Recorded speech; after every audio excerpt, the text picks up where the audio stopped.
Hi, good morning. What are the things I learned in Mass today? First, let's pray for the healing of others.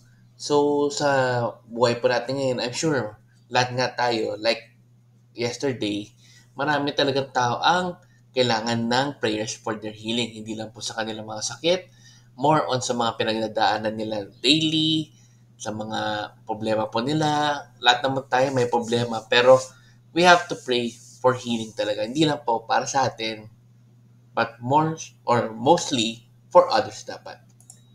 Next, number two, our Blessed Mother is always with us.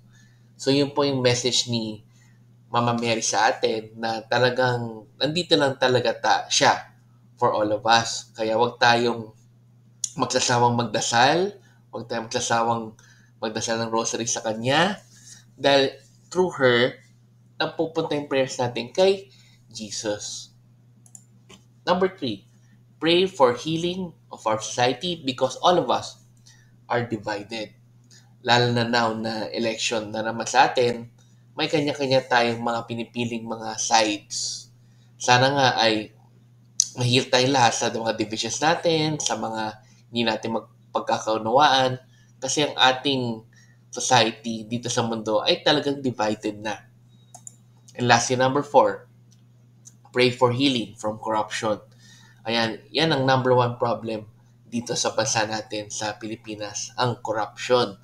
Sana nga magkaroon ng miracle na kung sino man yung mga manalo ngayong mga eleksyon, ayun talaga yung mga hindi corrupt na mga tao.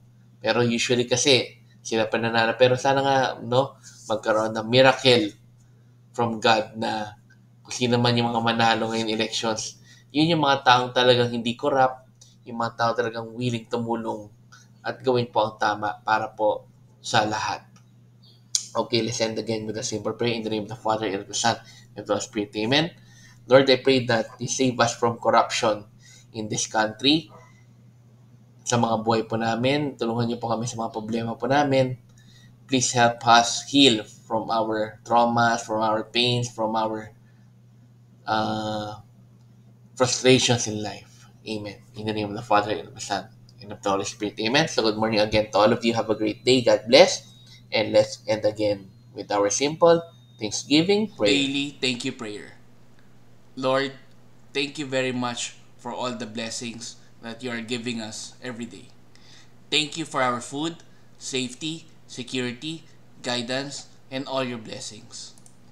Please avoid us getting sick from all illnesses and forgive us for all our sins. Lord, I pray that all our hopes and dreams will come true in your own time. Again, Lord, thank you for all the blessings that you have given us. Amen.